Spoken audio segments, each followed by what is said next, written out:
Assalamualaikum warahmatullahi wabarakatuh. Perkenalkan, saya Aditya Ramadan dengan NPM 21689000007. Perkenalkan, nama saya Risa Puspita Oktaviani dengan NPM 21689000009. Perkenalkan, nama saya Dina Aprilia dengan NPM 21689000002.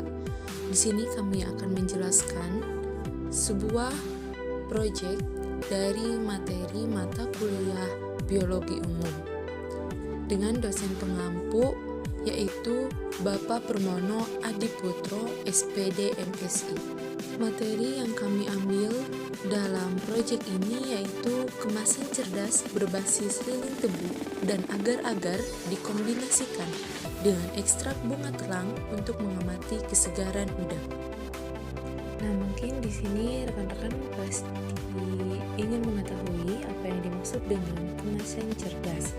Nah, proyek kami ini adalah kemasan cerdas berbasis lilin tebu yang diekstrak dengan bunga telang. Karena kenapa sih harus kemasan cerdas? Kemasan cerdas merupakan salah satu teknologi baru dalam bidang kemasan pangan. Teknologi ini berfungsi untuk meningkatkan keamanan, kualitas produk pangan, serta kenyamanan bagi konsumen. Salah satu teknologi pada sistem kemasan cerdas yaitu indikator temperatur waktu. Lilin tebu telah menjadi perhatian karena memiliki kandungan senyawa polikosanol yang bermanfaat untuk kesegaran udang agar bertahan lebih lama dan tidak membusuk. Kami memilih judul ini karena judulnya itu unik, karena memadukan antara lilin tebu, agar-agar, dan ekstrak bunga telang yang merupakan bahan yang mudah ditemui dalam kehidupan sehari-hari. Nah, di sini perlu rekan-rekan ketahui bahwa kemasan cerdas itu merupakan sistem kemasan yang bisa mendeteksi dan memberi informasi kepada konsumen terkait kondisi bahan pangan yang berada di dalamnya. Kemasan juga berfungsi melindungi produk yang ada di dalamnya, juga memberikan informasi terkait berat produk, tanggal kadaluarsa, informasi nilai gizi, hingga komposisi bahan. Nah, kemasan cerdas atau disebut juga dengan intelligent packaging merupakan sistem kemasan yang bisa mendeteksi dan memberikan sebuah informasi. Informasi yang umumnya diterima oleh kemasan cerdas dapat meliputi antara lain suhu, pH, jumlah gas, hingga aroma. Kemudian, kemasan cerdas akan mengubah informasi tersebut menjadi sebuah indikator tertentu seperti warna pada makanan. Adapun tujuan kemasan cerdas yang diekstrak dengan bunga telang, yaitu tujuannya dari penelitian yang kami buat adalah untuk mengetahui indikator pH yang inovatif seperti label pintar yang dimasukkan ke dalam kemasan dapat dengan mudah dilacak perubahan kualitas makanan.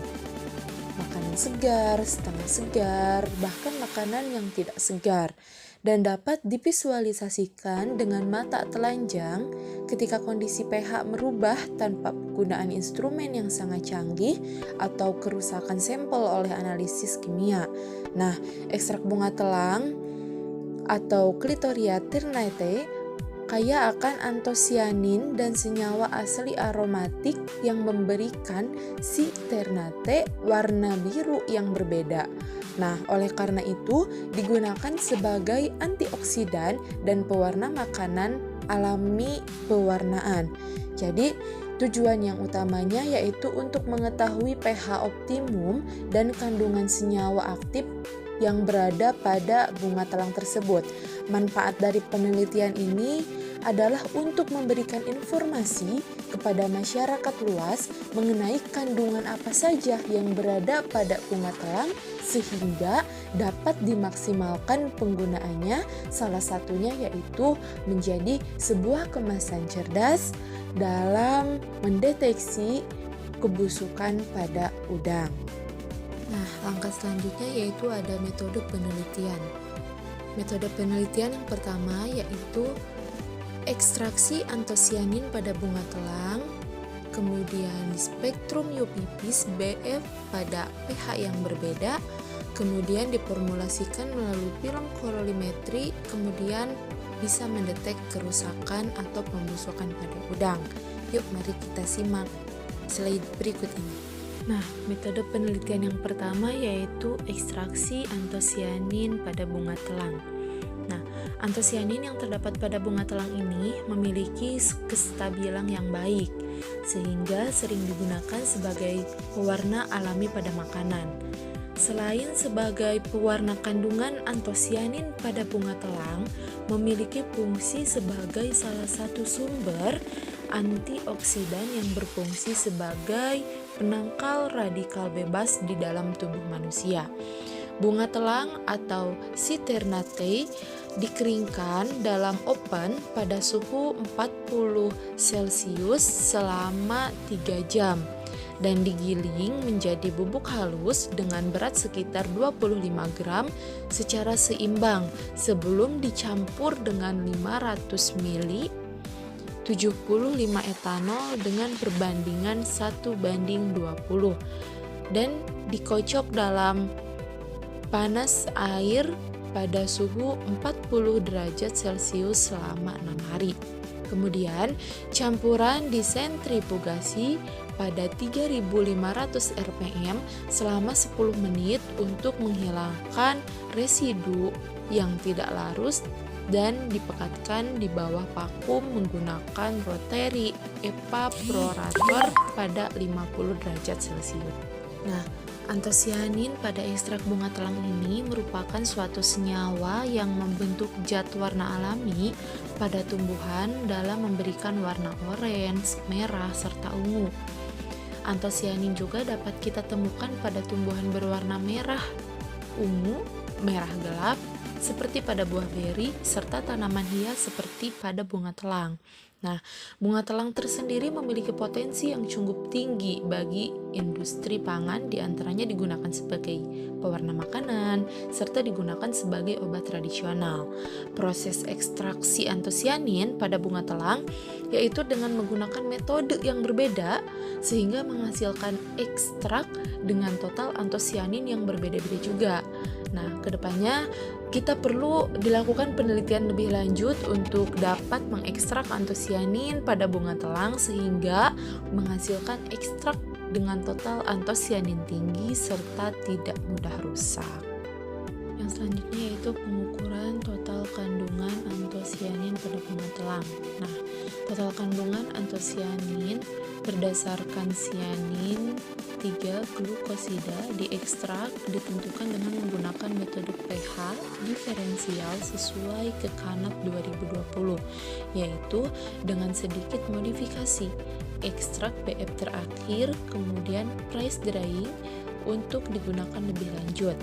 Ekstrak antosianin BF yang diukur adalah 363,65 kurang lebih 0,012 mg per liter dan mengalami proses pengeringan beku. Nah, di sini ada pengukuran total kandungan atau yang terdapat pada struktur bunga telang, yaitu yang pertama ada pelargonidin. Nah, pelargonidin ini adalah maksimum serapan cahaya atau warna yang mempunyai 494 nm per oranye. Yang kedua ada cyanidin. Cyanidin ini adalah yang mempunyai tampak serapan cahaya atau maksimum 506 nm per oranye sampai merah. Sedangkan peonidin yaitu mempunyai 506 nm per oranye sampai merah. Delphinidin 508 nm per merah, petunidin 508 nm per merah, dan malvidin 510 nm per kebiruan sampai dengan merah. Nah, antosianin ini memiliki sifat hidrolik yang memudahkannya larut dalam air. Selain bersifat hidrofilik, antosianin juga dapat larut dalam pelarut organik yang bersifat polar seperti etanol, metanol, aseton, dan kloroform. Kestabilan pada antosianin dalam air maupun pelarut poral yang bersifat netral atau basa dapat lebih dimantapkan dengan penambahan asam organik seperti asam asetat, asam sitrat, atau asam klorida. Kemudian dikombinasikan pelarut poral dengan asam organik yang tepat sehingga mendapatkan kondisi pH yang sangat asam, yaitu pH 1-2 yang dapat lebih memantapkan kestabilan antosianin dalam bentuk kation plapium merah. Sedangkan apabila pelarut dikombinasikan dengan asam lemah, maka perubahan warna antosianin akan berubah menjadi warna merah memudar pada pH 3. Metode penelitian yang kedua yaitu spektrum UV-Vis BF pada pH yang berbeda 2-12. Nah, pada spektrum UV-Vis diekstrak antosianin BF yang diperoleh pada rentang panjang gelombang 400 sampai dengan 700 nm dalam berbagai nilai pH 2.0 sampai 12.0 menggunakan spektrofotometer UV-Vis. BF yang berbeda antosianin ditunjukkan untuk memancarkan respon warna yang berbeda melalui variasi pH asam basa. Ketika pH berubah dari 2 menjadi 5, puncak penyerapan tertinggi dikonfirmasi A. Pergeseran batrokromik dari 550 ke 575 nm, diikuti oleh peningkatan daya serap.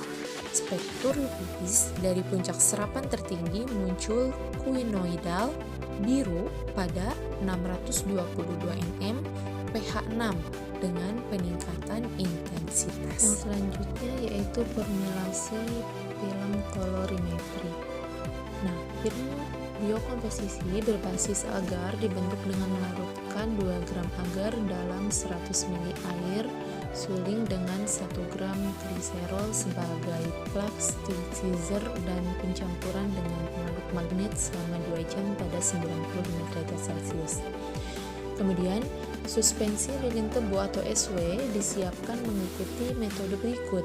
Secara singkat, 5 gram SW granular dilarutkan dalam 100 ml etanol, yaitu sama dengan 95%, dalam penangas air di bawah pengadukan terus-menerus selama 1 jam pada 80 derajat Celcius. Lalu, twin 80 dan kedelai lecithin ditambahkan pada rasio 15% dan 5% berdasarkan berat lilin dan dipanaskan dalam penangas air selama 15 menit pada suhu 80 derajat Celcius. Yang kedua yaitu sebagai hidrolik emulsi. Larutan agar panas dicampur dengan SW pada konsentrasi 1%, 1,5%, dan 2% B/V. Sedangkan emulsi hidrofobik untuk 30 menit pada 80 derajat Celcius. Setelah itu, suhu emulsi diturunkan menjadi 65 derajat Celcius dan 0,2 mg per 100 ml. BF antosianin ditambahkan dengan pengadukan terus-menerus selama 30 menit dan terkena ultrasonikasi pada 65 derajat Celcius selama 8 menit, yaitu untuk menghilangkan gas dan menghilangkan yang terperangkap gembur. Yang ketiga, kemudian 18 gram masing-masing larutan dipindahkan ke diameter 90 mm cawan petri plastik pada permukaan yang rata dan film dikeringkan dengan oven pada suhu 30 derajat Celcius selama 16 jam. Akhirnya, lilin kering dikeluarkan secara manual dari plat untuk analisis lebih lanjut. Nah, di sini kenapa sih kita perlu tentang formulasi film kolorimetri? Karena dengan dilakukannya percobaan analisa kolorimetri, yaitu bertujuan agar seluruh mahasiswa dapat mengetahui cara menentukan kadar atau konsentrasi senyawa berdasarkan metode kolorimetri. Nah, percobaan ini dilakukan dengan prinsip dasar dari metode kolorimetri visual adalah untuk tercapainya kesamaan warna bila jumlah molekul penyerap yang dilewati sinar pada kedua sisi larutan sama persis.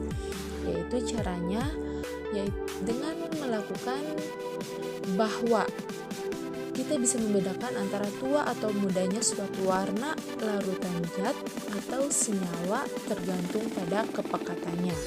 Nah, dalam visual kolorimetri ini biasanya dipakai cahaya putih dari matahari atau cahaya lampu biasa yang dipakai alat-alat pembanding yang sederhana yang disebut dengan color comparator atau perbandingan warna.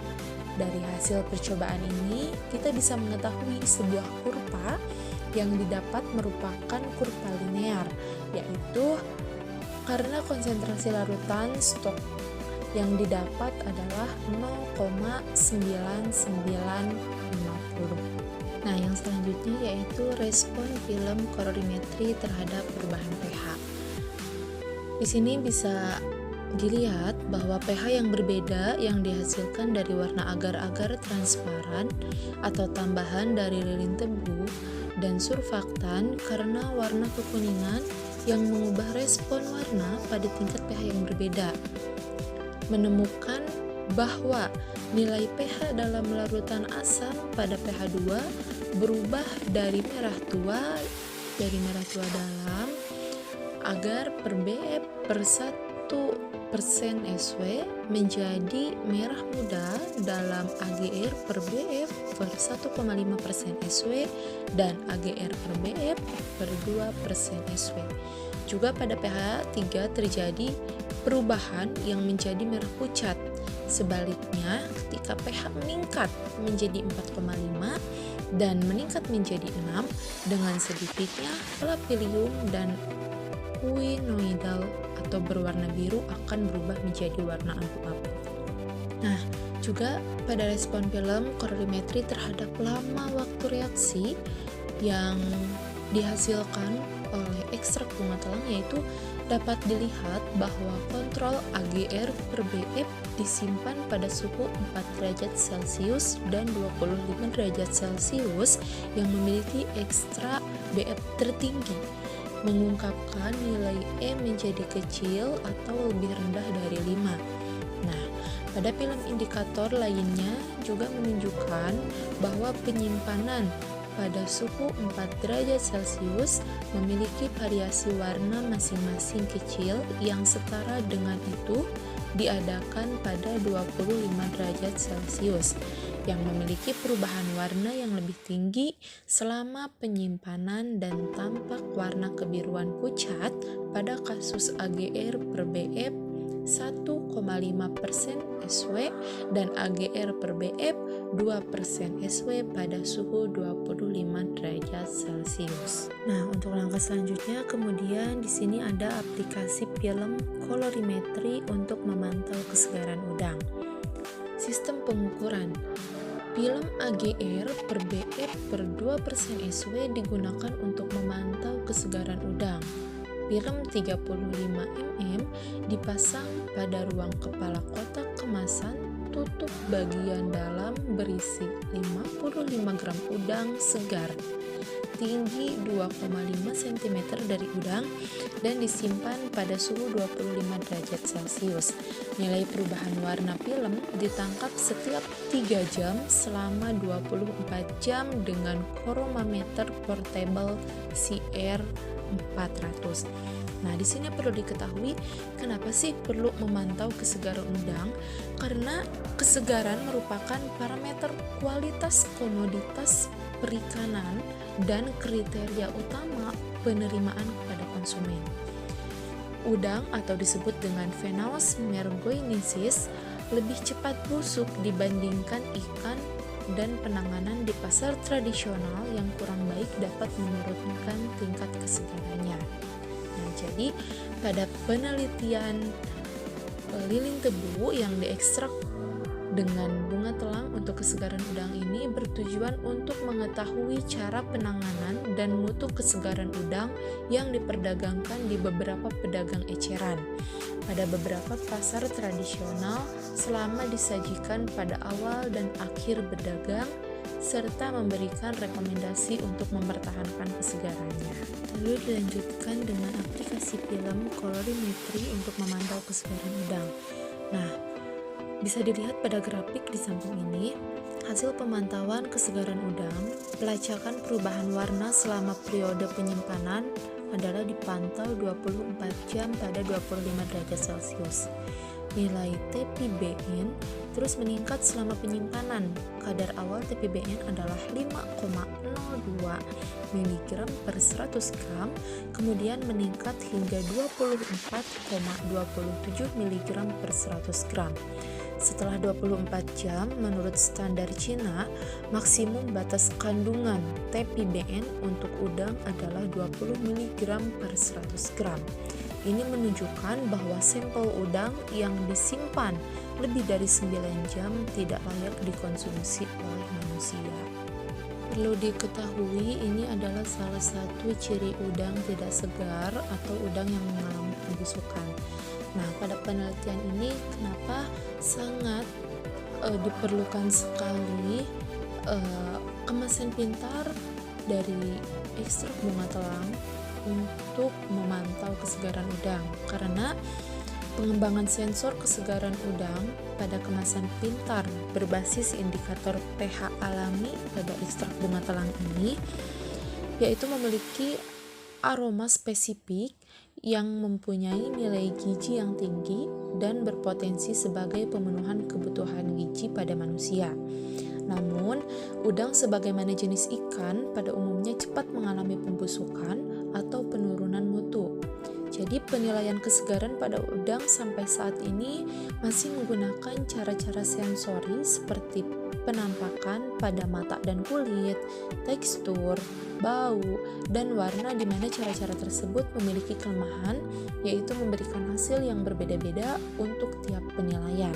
Nah, jadi hal ini sangat diperlukan karena kemampuan dalam menggunakan cara sensoris berbeda satu sama lain, sehingga perkembangan kemasan pintar atau intelligent packaging dengan sensor yang dapat mendeteksi tingkat kemunduran mutu udang merupakan inspirasi dan inovasi baru dalam memberikan arti kemudahan, kepraktisan, jaminan mutu, serta keamanan pangan hasil-hasil perikanan di masa depan termasuk pada udang.